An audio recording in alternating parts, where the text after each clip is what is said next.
Sandy McKay, Stevie Susie, and Andre Chin on with me today, all amazing leaders in the real estate world with amazing social media presences. And we're going to dive right into how social media has impacted their life to help them grow. Thank you guys for joining me. Where are you guys all at today? Hi, Anna. Thanks for having us. I'm so excited to be here. I'm at our Aurora location, Keller Williams Realty Centers in Aurora, and that's where I'm hanging out right now. Amazing. I'm in Toronto for a mastermind right after this with some other great realtors. So I'm tuning in from Toronto right now. Love to hear it. Sandy, where are you? I'd like to say Owen Sound. I could probably pass for Owen Sound, but I'm down in the Caribbean in Antigua for a bit of a real estate trip. So maybe I can touch on that a bit, but generally more typically Toronto area. Awesome. Well, thank you all for joining. I'm really excited to hear a little bit about your story, even though I know you guys, but I think sharing your story is going to be even more powerful. So you all have very strong social media presences. Can you start by telling us about your journey in real estate briefly and how social media has impacted your growth? I'm going to ask Andre to answer first. Thanks, Anna. So I've been in real estate for 13 years. And when I first started, social media definitely wasn't what it is today. And in fact, I avoided it for a very long time because I've always focused on my database and being relational based. And probably about 5 years ago, I had someone sort of say to me, why'd you stop putting out content, or why'd you stop blogging and things like that? And I really didn't realize that people were watching, and it was clients and fellow realtors. And so social media has been a huge game changer in that it's allowed me to connect with more people on one platform instead of having to go to multiple places to do that. So it's been a huge part of our business. We've got a great following, not just on our team, but personally as well. And I don't know that our business would be here without having that. Stevie, the TikTok queen, we already had some people in the chat calling you out. So tell us about your journey.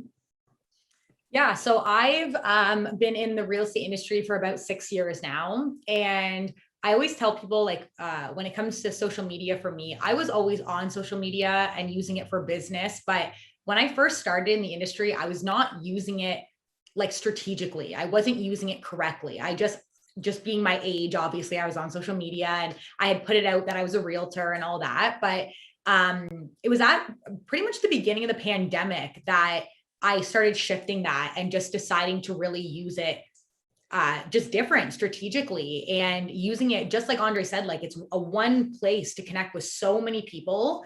And it truly has changed my business, not only from the perspective of getting clients from social media, but literally being able to connect and help other realtors all over the world and just give me, a presence and just so much opportunity. And yeah, social media has been just phenomenal for me. We're going to dive into some of the tactics you've used and obviously learn a little bit more about that. So thank you for sharing. And Sandy, tell us about your social media and obviously your journey in real estate as well. Yeah, I've been in the realtor world for 8 years, and a little bit realtor-esque before that, real estate-esque in the investment side of things. And that one thing, and I would group in just content in general into social media, because a lot of social media is about creating great content and content that adds value, educates, inspires, motivates, all those sort of key words there. And the biggest thing for me has been my podcast, which we started 8 years ago, and we've been running for 8 years. It's a really long-running podcast, #1 real estate investing podcast in Canada, and we've leveraged that a lot. So creating content and then showcasing that through social media, engaging with others through posts you make around value-added content has probably been the biggest key for me and our success. And it's really, really created that long game strategy around lead generation. I know I've heard panelists talk about a lot of the more shorter term lead generation strategies, the very traditional door knocking, cold calling, reaching out your database, etc. All those can be incorporated into social media. It's just a bit of a longer term strategy, which I believe every person in any business, but realtor world for sure, needs some form of long term strategy that adds value. And so that's what I always think about when we post on social media. That's what I think about through our podcast, and creating content is just the key there for us. Yeah, I think it's truly invaluable. I see that Andre also just posted it in the chat. If everybody wants to take a listen to Sandy's podcast, definitely tons of value and great information if you're looking to niche into real estate investing. So the next thing I want to focus on is some of the habits. Obviously, we heard through everything that you guys said, it's about consistency. So what are some of the habits that you have formed around utilizing social media to build not only your business, but your brand? I think that's really what it comes down to. And we'll start with Sandy this time. So we'll go the other way. You're muted. I'm not muted. Okay. I'm probably pretty known for leverage. I think that's one of the things I'm decently known for. It's something that I think about a lot on social media because it's really challenging at the start. You know, if we have limited resources, yeah, you got to do a lot of it yourself, if not all of it. And I was doing a lot of it myself at the start with our podcast and everything at the beginning. And I think the faster that I learned to leverage a lot of those pieces as much as we could, the faster we've grown. Every time I've added some valuable people or process systems, it's always helped us scale a bit faster and create better content and get it out there more often. It's one of the things we use a lot in LinkedIn. If anyone goes and checks me out on LinkedIn, I have a lot of activity. A lot more than probably the typical business person, let alone a realtor. And a lot of that is done. It's ideas, maybe concepts. It's somewhat tied to my vision in a lot of ways. It's also not me necessarily doing it all the time. It's other people in my business that are helping with that. And I like to engage on there and engage back and forth with people after the fact. But the actual content production, I do a lot. I do leverage a lot of that. LinkedIn, though, for me is one kind of, I don't know if it's a lost art or something, but it seems to be underutilized because there's a lot of people with money on LinkedIn. And so we do a lot of investor business. So tying that in with LinkedIn is really a big key for us. It's actually something I as much as if someone looks at my feed, we do quite a bit. I think we need to double, triple down on it going forward because there's so much business to be done on LinkedIn versus just socially engaging with people.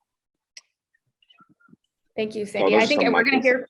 Yeah, no, that's great. I think we're going to hear about so many different platforms that you can use and not just one is successful, but there's so many different paths that you can take within social media to grow and build your brand. Stevie, tell us about what habits you formed around social media to help you build your brand. Yeah. So quickly on that note, Sandy, 100%, I think LinkedIn is a lost art because even for me, that's the one platform that like I don't touch and I know I should do more on it, but I just don't. And I agree. I think there's so much value there. But yeah, so some habits that I have created around social media and building my brand, a couple different things. I think we've talked a lot about consistency. And I think with anything when it comes to lead generation and all that kind of stuff, building a brand, building a name, a social media following, like consistency is key. And so for me, a habit that I had to build and that took some time is just remembering to take a freaking picture for like content. It's one of the things that I think people struggle with the most. Like even with my team, I can't tell you the amount of times I like remind, especially men, I'm sorry guys, but like the amount of time I remind the guys, like when they're going to put up a sign or something, I'm like, take a freaking picture. Like, just remember to take a picture. That's a great post. Or I tell them like, just when you're out door knocking, when you're literally doing your day-to-day habits, like what we do as realtors, what our days actually look like, because that's what people want to see. I always say like, just remember to snap a quick pic, take a quick video, post a story, like, but the hardest thing is remembering. And I tell people like, even if you need to set a reminder on your phone, like take a picture, whatever it is. And so that was one thing for me in the beginning. It took a while to form of just remembering to always be trying to get content. And even if I didn't have, like even now there's photos that I have in my camera roll and videos that they're old and I'll just think of a caption now that will go perfectly with them. So it's kind of just stored content that I can use for a later date.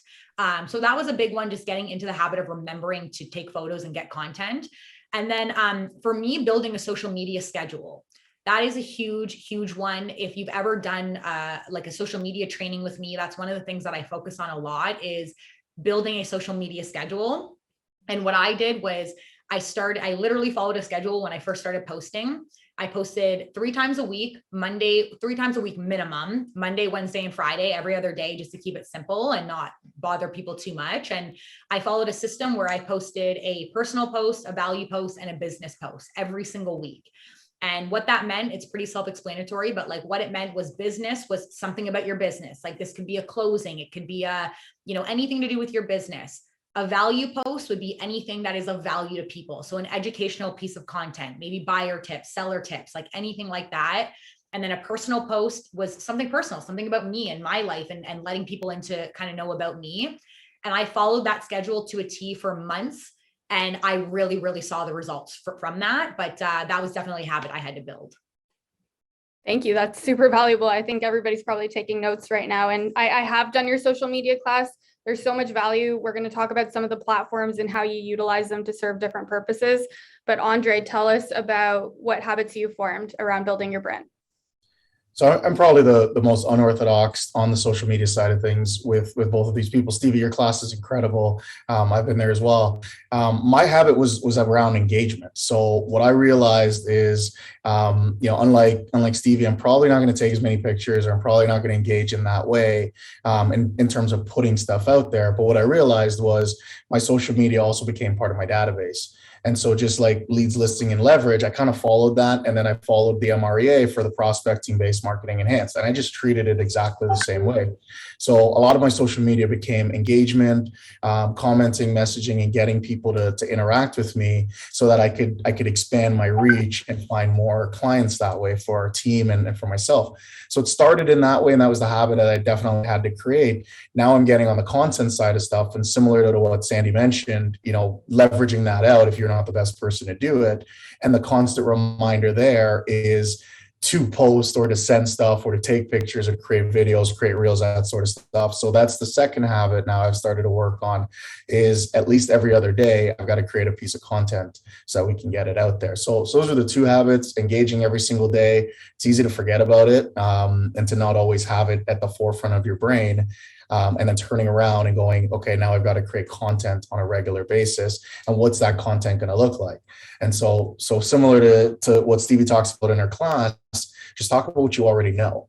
So if you're great at investing like Sandy, focus on what you're great on, focus on investing. If you're great at lead generation, focus on that. And so that was really my habit, was just getting more and more in tune with myself, spending more time messaging and prospecting, and then now adding in the marketing side of things, which is the content creation. Great. Thank you so much, Andre. Now I want to dive. Can I add one thing on that too, as a habit that's been just something I've noticed lately that I was thinking about as they were both talking there. It's one of the easiest things that I find in my social media life, at least, which is just commenting happy birthday to people. If people like me, how I remember birthdays is Facebook, because it shows everyone's birthday there.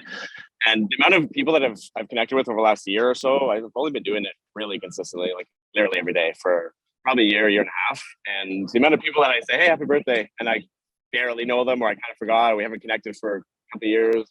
And then they text me after, say, hey, we should connect further, blah, blah. And then it leads to something. It's been pretty eye-opening for me. And it's something that probably a lot of us do anyways, is we use Facebook, or probably Facebook, I think, is the most useful for birthdays. And just goes back to the database, right? It's treating it like a database. A lot of people wish their clients happy birthday anyways in some way. Facebook's a really easy way, and it's worked really well for me of late. So that's a good habit that I've incorporated too. Awesome. Thank you so much. I was asked to share some social media stats and some numbers. When I'm looking at Stevie's business, she's got about 97.1 thousand followers on TikTok, just so you're aware. Andre has about 46,000 on Instagram. I only looked at your main platforms, guys, by the way. Sandy's got thousands of connections on LinkedIn. And like he mentioned, he's got the #1 real estate investing podcast in Canada. So just to give you guys a brief intro as to who they are, and that way you're aware around what platforms that they're using. Speaking on platforms, what are your preferred platforms, and do they each serve a purpose? Anybody can take this one. I'll start on that one. So I think everyone thinks that my preferred platform is TikTok because I have the largest following on it. And in a way it is. Like, I love TikTok. It's so much fun. And I literally get sucked into a black hole every time I open it. But I actually have converted more business from Instagram and Facebook than I have TikTok. And I also have been on Instagram and Facebook longer than I have TikTok. So I think there's something to be said for that as well. But I 100%, I believe that each platform is different. and can be used strategically for different things. I have always said, and this is not a straight across the board, this is very much a generalization, but I find that when you want to look at each platform for what you're trying to target, Facebook is your sellers. It tends to be your older generation, or there's more of your older generation to connect with on there. More people that probably have homes to sell on Facebook. Instagram is your buyers, specifically your first-time home buyers. And again, not to say that you can't find a seller on Instagram, but generally you're going to get the younger, generation and demographic on there. And TikTok, I always explain as all opportunity. TikTok has your first-time home buyers, your sellers, your investors. It has everybody on it. And I think the type of content that you put out should kind of target that. Again, not that you should always repurpose content. It'll make your life a lot easier in the social media world. However, whatever you are trying to attract, you need to be purposeful about. So if you want more listings and you want to attract sellers, you need to put the message out there that you're looking for sellers. So Facebook is a great place to do that, and so on and so forth with what I just said. But yeah, I think for me, I love TikTok. It's super fun. But I think in terms of business, both Facebook and Instagram have actually converted me more business. Sandy, Andre, any thoughts on that? I mean, go ahead, Sandy. Go for it, Andre. Okay, I mean, Stevie did a really great job of kind of laying that out. I don't know that I disagree with that. I'd say one of the things I'm noticing that's just a little bit different than that would be to add in LinkedIn, and that kind of, Sandy, I'm probably going to steal that on you because you mentioned that to me about 3 years ago, and you said, hey, if you're working with investors, you got to be on LinkedIn, and so we've started some engagement there. One of the things I'm seeing though, Stevie, is I'm seeing people migrate from Facebook over to Instagram now. So I know that it's typically buyers, but I think as the demographics start to change a little bit, those people that were stuck on Facebook are now sliding over to Instagram. They're creating content there. And I think that happened. I know for me, that happened when my grandma sent me a friend request. So when I realized that the demographic and the age group was changing on Facebook, I slid over to where I could stay relevant. And so I think that's just something to keep an eye on as well, which whatever platform you move to. But Steve is 100% right, where your sellers are on Facebook, your buyers are on Instagram, your investors are on LinkedIn. And I think you have to be on all three. But my preferred would be Instagram first. And Sandy? Yeah, to add, I for sure, I think Facebook's the most often forgot about in a lot of ways, especially younger generations. I think both of you kind of hit the nail on the head with that. So I won't just regurgitate what you said, but LinkedIn for sure, as Andre mentioned, is probably one that I was going to mention. Just it's something I keep seeing it resurging, kind of growing more. I keep seeing people engage with me further on there as we put up more content on it, and LinkedIn, especially for business pages, things like that as well. It's something to share content on I don't see a lot of people doing, which to me means I'm just going to go there harder and grab everything I can from there when others are not focusing there. So if you don't want to listen to me and just stay away from it, that's cool too. We'll keep getting business from it. But certainly the investor side, if anyone wants to tackle that or they're interested in that, I mean, the thing with investors, and the reason I've always loved working with investors, is they invest in real estate, but they also own houses. Often they own nice houses. Often they're buying their kids' houses these days, right? So there's a lot of money on LinkedIn. And if you can be more business focused and treat this like a business, I think LinkedIn's a great platform for that. And I'll keep screaming that as long as I can until people actually come and compete with us on there. But like I said, if they don't want to, and that's okay too. TikTok is one that I don't focus on at all. And I don't know, probably I should. I'm really scared of the black hole that Stephen mentioned, because I see my wife going down that rabbit hole quite a bit. And there's a lot of content on there. I guess from my perspective, I see it a lot as like a content creator. And then you can always repurpose it everywhere anyways, which is kind of how I use our podcast. Is we create content, videos, audio, etc., and then we repurpose it across all the platforms. And that's certainly the most efficient use of content creation, is repurposing it into smaller clips and just adding it all over the place. Yeah. So LinkedIn is not my preferred necessarily day to day, but from a business perspective, I use it quite a bit. Instagram and Facebook, more engaging with clients in that, or not clients, but actual database members, friends, family, etc., is how I would use those. Great. So many different perspectives. I love to hear it. Sandy, I Now, just got a quick question about LinkedIn before you move on, Anna. yeah. I saw one of the Q&As come up and it just said, aren't the people on LinkedIn those that are between jobs? Sandy, would you like to touch on that one? I think there could be that. I mean, there's a lot of people that go on there because they need a job and they go, I better go find something. I mean, that's okay though. I mean, if they're between jobs, there's a lot of great people out there between jobs right now. I don't think that's necessarily true. I think a lot of like executive level people are always on LinkedIn because they're always searching for talent and new talents, and they're recruiting for whatever sales roles, other roles they have. So I think there's a lot of executive level people on there for sure. And those are people to me that why would I not want to do real estate business with those types of people? They have a lot of money. They have a lot of other people with money in their circles, and I actually think they're buying a lot of houses for their kids, to be honest. I think that's a big thing right now. I think a lot of them are maybe the final decision makers in a lot of these first-time buyer situations these days. Good points. Really good points. I wanted to touch on two that came in from the chat. What are the best strategies to convert from social media, whether it's like into deals or opportunities? And then how do you stay connected with people beyond social media? So I know it's a two-tiered question. I'll ask Andre to start it off. Yeah, thanks, Anna. I think the biggest thing there when it comes to conversion is adding value. So if you're in a conversation with them, engage. I mentioned that being part of my strategy. So engaging with them, having conversations, adding value, asking a lot of questions, finding out the motivation on why they want to make a move or what's making them ask the questions that they're asking. And then I try to take it offline as quickly as possible. So, we've got a ton of value that we send out and different things. So if it's a buyer, one of the things I'll send them right now, and it's not as relevant today as it was maybe a month ago, was how to win in multiple offers. So I grab the email right away, send them an item of value, ask for a phone number for a follow-up call, and then turn around and follow up with them to close that lead. Because once I've gotten you offline, I've got you on the phone and an email, I'm probably doing more than most other realtors are. But the simple answer there is just add value to their lives and then ask them their motivation and take it offline. Great, Stevie. What are your thoughts on that?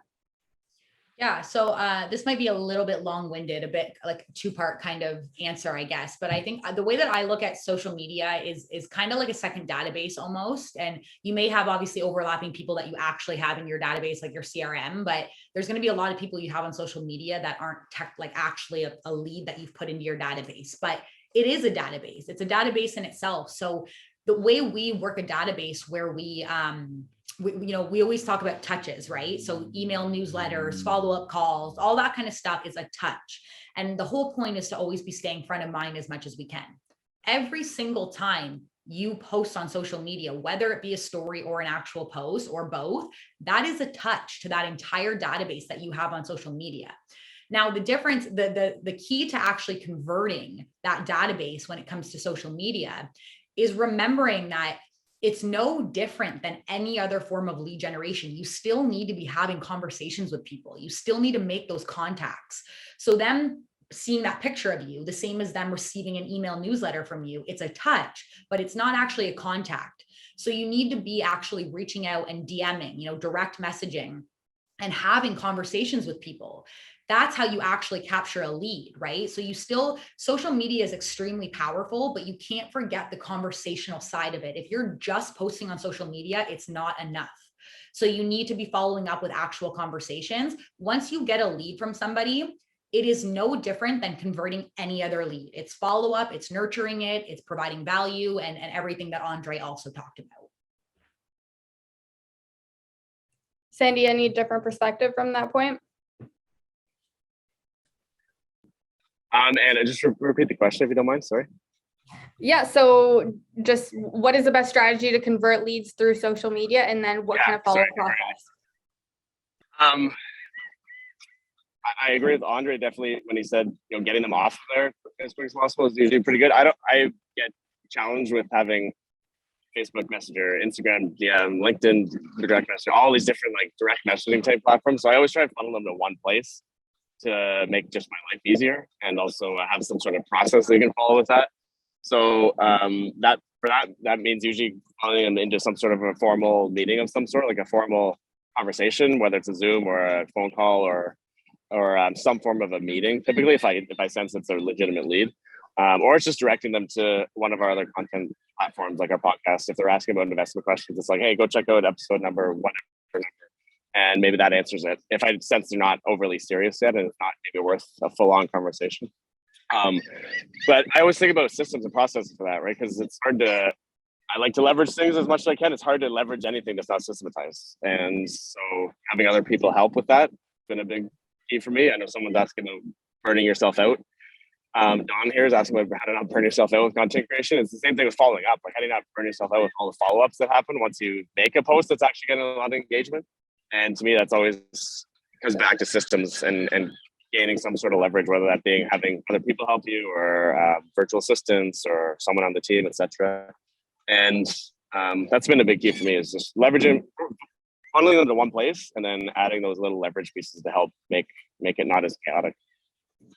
Can I add one more thing on that, just to narrow it down to actually answer your question, because I probably didn't even answer it the last time, but to like an actual strategy too. So this is another thing that, again, if you've ever taken a social media class with me, that I always share this too. And this is a huge one that I have used to actually convert leads. And what I do is I post on Instagram in particular.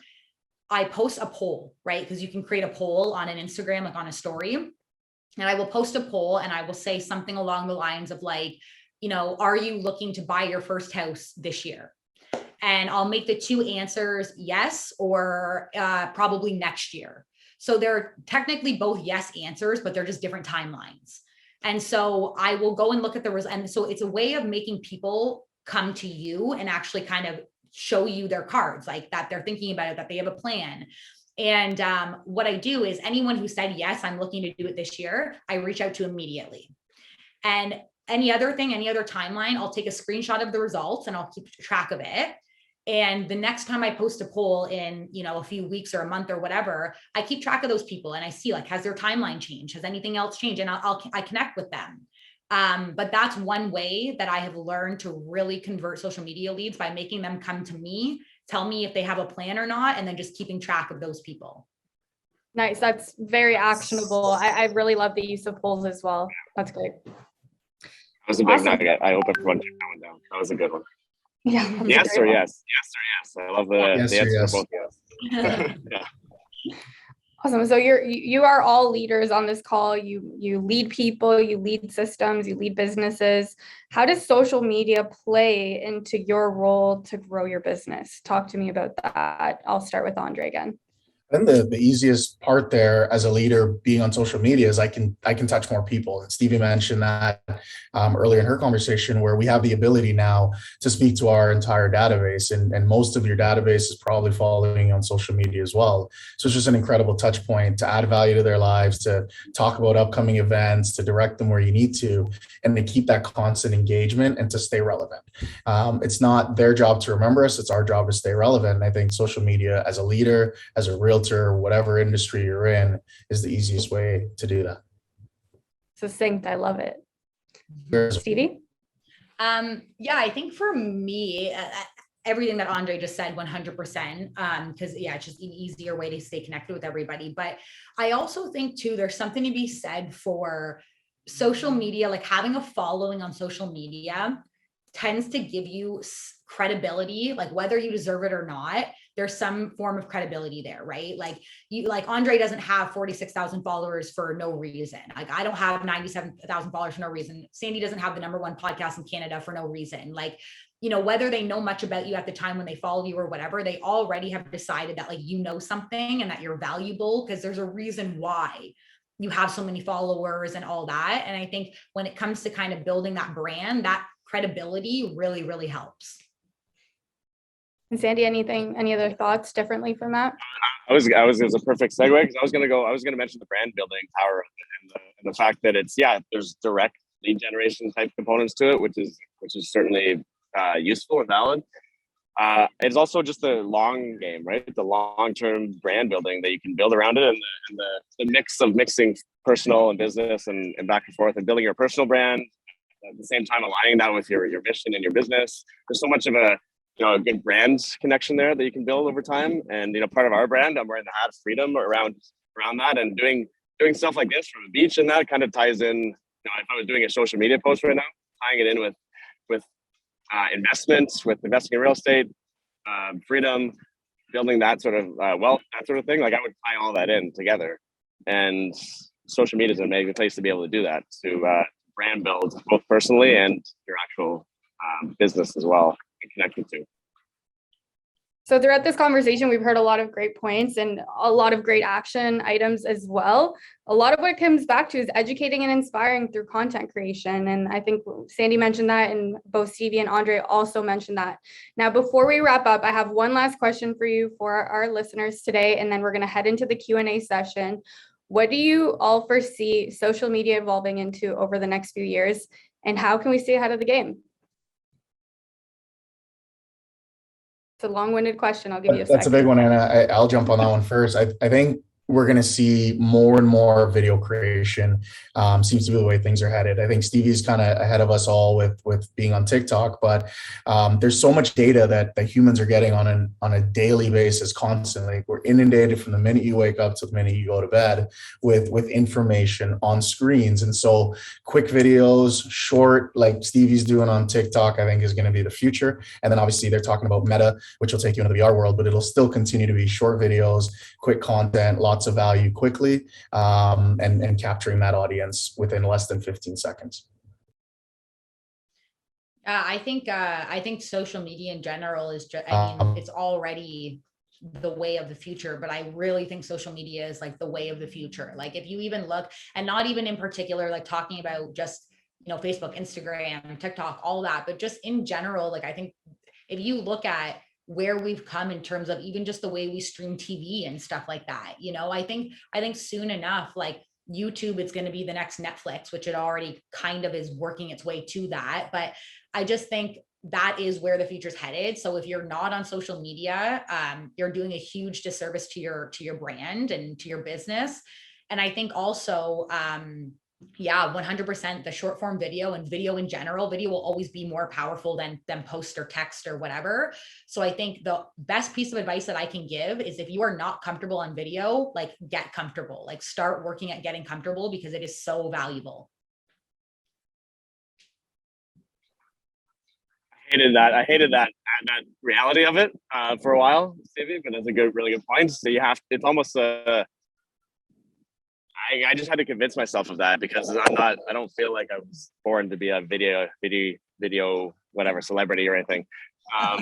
And it's just kind of stupid not to just do it, right? And it's the same, like I never loved cold calling for business, but it's just when I started our business, it was stupid not to do it, because I was in a new city, new town, and it's something that you kind of get over. Do you want to have success, or do you want to not? And you don't necessarily, I mean, there's a lot of other ways. You don't have to be a video superstar on social media to earn business. However, it's kind of a really simple way to do it. It's kind of silly to not have at least that be a component of your business. And I totally agree with the video being key. The engagements, just more engagements, just going to become more and more of an engaging on all the platforms. It's going to be more about engagement, less BS like clickbait stuff. That's gone away. It's already gone. But anyone trying to get sales directly from social media, that's a challenge. Like to do a post that's like, I want to get sales from this, that should never be the thought process. It's all a long game. All long game. The quicker you can learn that it's a long game strategy, and you can throw little components of short, not clickbait, but short, direct sort of. Yeah, but that's got to be like 1 out of 100. Like they used to say 1 out of 3, I think 5-10 years ago. You could say like 1 out of 3 posts could be like direct sales type approach. That's so low. Now you got to go like 1 out of 100 or something now. It's all long game. I just think it's all long game engagement and more of attraction, I guess, versus going and recruiting business. It's just attracting business. I think there's a lot more of that. Yeah, I agree. Also, Sandy, too, like 100%. I think one of the key things to understand is that you will get way more business and just meet more people and like-minded people and form a way better tribe around you, and rub shoulders with the people you want to be rubbing shoulders with, the more authentic, vulnerable, honest, transparent that we are on putting ourselves out there on social media, because that's what people want to see. Like that's what people are craving. And especially when it comes to the real estate industry. Like, let's be honest, like consumers don't love realtors for the most part. And we're literally known as like the scum of the earth. So people want us to be more honest and transparent about things. And so the more that we can actually do that, and that's why I always say, like, people don't care when it comes to social media. People don't care about what you just listed or what you just sold or anything like that. Like, people really don't care. Maybe just listed because maybe they're interested in buying, but just sold, they really don't care. People want to know, like, what behind the scenes of real estate actually looks like. What are our day-to-days? What do our losses look like? What do our hard days look like? Like, what are we actually doing for our clients? Like, those moments when we want to rip our freaking hair out because a deal's going sideways and we feel like the world is literally caving in on us. Like, that's the kind of stuff that people really relate to and like want to see, and make also people realize that we're not the worst human beings ever as realtors. And that's the kind of stuff that really does convert business and makes people connect with you, honestly. Well, thank you, Andre, Stevie, Sandy. Lots of amazing perspective. Obviously, social media is the way of the future. We know video content is where it's at, and I really appreciate you guys sharing your time with us today.